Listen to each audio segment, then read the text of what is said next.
The game opens with e4 from Karpov, and Korchnoi responds with the Pirc defense setup, pushing d6. Karpov continues with d4, staking a claim in the center. Korchnoi develops his knight to f6, pressuring the e4 pawn immediately. Knight c3 defends e4 and prepares further development. Korchnoi plays g6, signaling the characteristic fianchetto structure of the Pirc defense. White develops the kingside knight to f3, while black completes the fianchetto with bishop g7, aiming the bishop down the long diagonal. Karpov plays bishop e2, a solid developing move preparing to castle. Korchnoi castles kingside, tucking his king away to safety. Both sides castle. White's king finds safety on the king side, and black strikes at the center with c5, challenging white's d4 pawn. Karpov advances d5, closing the center and gaining space. This pawn wedge restricts black's pieces and prepares for a potential kingside attack. The alternative d takes c5 would open the center prematurely, giving black more counterplay. By closing it, Karpov keeps control of the tempo. Black's knight hops to a 6, an awkward square, but aiming to reroute via c7 to challenge d5. White develops the bishop to f4, eyeing the weak d6 square. The knight reaches c7, supporting a potential b5 pawn break. Karpov pushes a 4, preventing black's expansion on the queenside. Korchnoi plays b6, preparing to fianchetto the queenside bishop. Karpov activates the rook with rook e1, adding pressure along the e-file. Bishop c4, a powerful repositioning, targeting f7 and increasing the pressure on black's kingside. The bishop was already well placed on e2, but this diagonal creates immediate tactical threats. Bishop to 3 was another candidate, keeping the bishop centralized, but c4 is more aggressive and fits Karpov's plan to squeeze black's position. Black's knight jumps to ties 5, trying to dislodge the annoying bishop on ties 4. Karpov responds with bishop g5, maintaining piece activity and eyeing potential tactics. The knight returns to f6, and white's queen moves to d3, a flexible square that supports both central and kingside operations. Black plays a 6, preparing b5 to challenge white's structure. Karpov doubles rooks, with Rad1, reinforcing control of the d-file. Korchnoi places the rook on b8, supporting the b-pawn's advance. White plays h3, a prophylactic move preventing any back-rank tricks and giving the king breathing room. The knight retreats to d7, rerouting towards better squares. Karpov's queen moves to e3, centralizing and keeping an eye on multiple fronts. Black's bishop retreats to a date, an unusual square that keeps the piece safe but passive.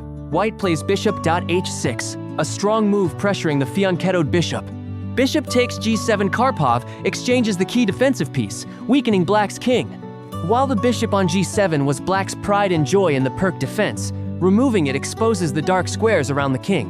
Black recaptures with king takes g7. White could have maintained the bishop pair with something like bishop e3, but eliminating black's best defender is strategically sound here. White retreats the bishop to f1, consolidating and preparing the next phase. Black's knight returns to f6, defending and staying flexible. Karpov captures a takes b5, opening the a-file. Korchnoi recaptures with a takes b5, maintaining material balance but conceding the file. Knight e2, rerouting toward the kingside. Black's bishop returns to b7, activating along the long diagonal once more. The knight hops to g3, a beautiful square supporting a potential kingside assault. Black plays rook 8, relocating the rook to a more active file. Karpov pushes c3, solidifying the center and preparing to expand further. Black's rook swings to a 4, creating activity on the 4th rank. Bishop d3 improves the piece and eyes the kingside. Korchnoi's queen moves to a 8, a defensive regroup, but also keeping an eye on potential counterplay. e5, a central breakthrough that opens lines and creates threats. Karpov's pawn advance challenges black's structure immediately. Black could have ignored it and played something like knight e8, but this would leave white with a dominant center. Instead, Korchnoi captures d takes e5. The position is opening up, and white's pieces are better coordinated for the resulting complications. Queen takes e5. Karpov's queen swoops into the center, dominating the board. Black counters with knight takes d5, striking back and centralizing the knight. This creates tension. White's queen is powerful, but black has a strong knight outpost. The alternative for white was to recapture with the knight on e5, but the queen is far more active and menacing on this square. Bishop takes b5, grabbing a pawn and keeping the pressure on. Black plays rook a7, defending the 7th rank and staying active. Knight h4, repositioning toward f5 or g6 for a potential fork. Black's bishop retreats to c8, rerouting to find a better diagonal. Bishop e2, a solid retreat that keeps pieces coordinated. Black develops the bishop to e6, finally activating the piece and defending key squares. Karpov pushes c4, further restricting Black's knight. The knight hops to b4, trying to find an active square but also limiting its own options. Queen takes c5, gobbling another pawn and increasing White's material advantage. Black's queen relocates to b8, centralizing and defending.